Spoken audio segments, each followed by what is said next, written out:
Vivian, now let's discuss the turnaround business. How do you turn a failing enterprise into a successful one?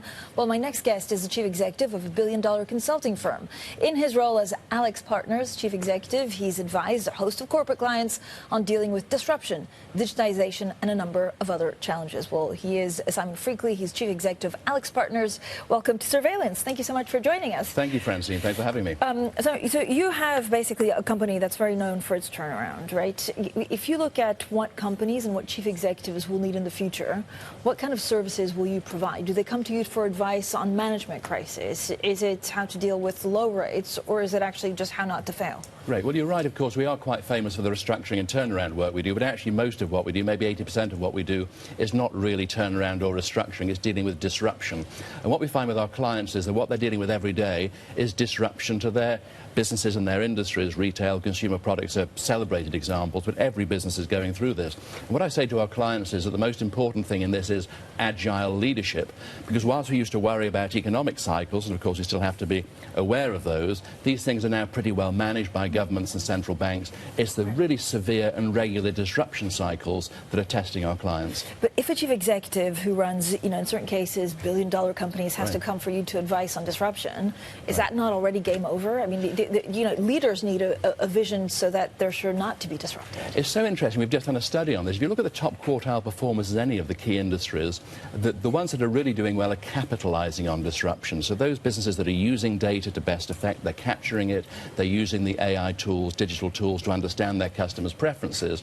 And so disruptor becomes a turbocharger of their business. The best ones, in our experience, disrupt their own businesses. They start to break up these integrated value chains that are slowing them down and capitalize on the opportunity. But what do they do with something like the virus, where their supply chain could actually be, or Brexit? Like if you have these black swans, or in the case of Brexit, something that was foreseen, do you have to be nimble and change your supply chain at great cost? Yeah, two big disruptions. I mean, Brexit we could see coming, of course. The coronavirus we didn't see coming, albeit pandemics are a disruptor. I mean, obviously, the personal tragedy of the coronavirus aside, the impact on business is significant. And so we have these very integrated supply chains and globalized business. And of course, the just-in-time supply chains that people like Apple and automotive companies rely on has been interrupted. Now, almost 10% of Chinese automotive industry output is in the Wuhan area.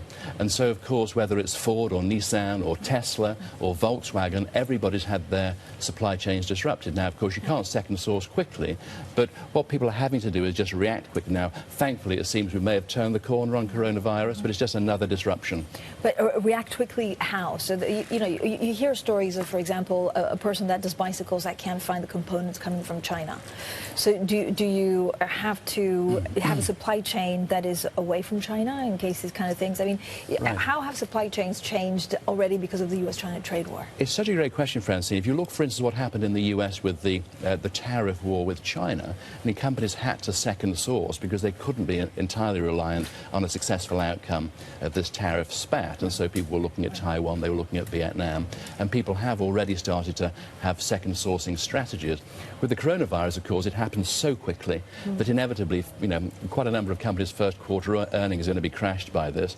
But I think, hopefully, production will re-establish itself fairly quickly. But I think the longer-term strategy for companies is to make sure they're not utterly reliant on one source of supply. Great. Simon, thank you so much. He's Simon Freakley from AlixPartners, and he stays with us now. You're watching Bloomberg Surveillance. I'm Francine Lacqua here in London. Let's get more on the business of turning around failing companies and advising companies in general. My guest is a specialist into turning failing enterprises into successful ones. Simon Freakley from AlixPartners joins us, and we're also talking just in general about advising so that companies are not disrupted.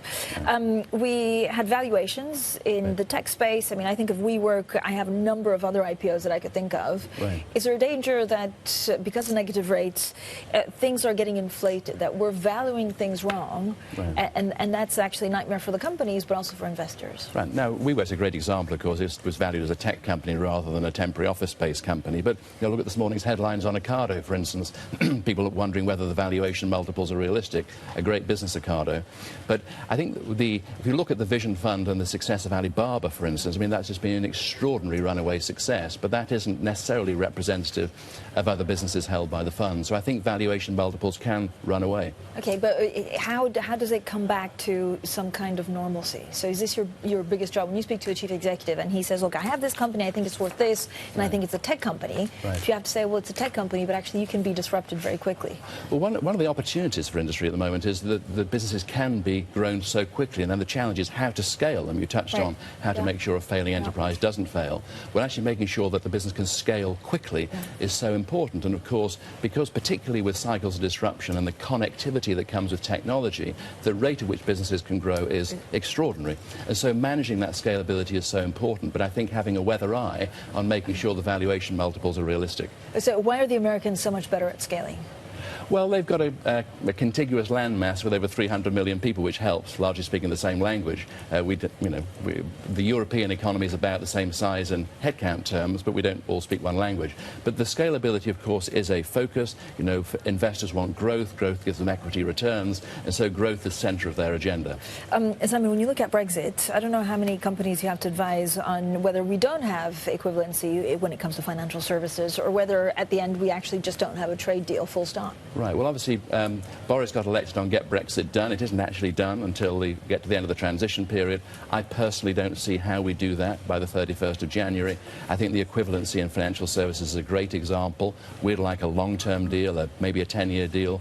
I think Michael Barnier is very, very unlikely to give us that. We'll have short-term deals with our continued equivalency dependent on performing in a certain way. And so I think my own judgment is we'll end up with an extension of the transition period. Okay, but what does that mean to your companies that you advise? Is it just more uncertainty? Well, it's bad news. I mean, uncertainty. This is just yet another disruption to their business that they have to bake into their strategy. And so I think prolonged uncertainty is a bad thing for the country. I think it's a bad thing for our clients. I think that's why the Conservative government is so focused on getting this done.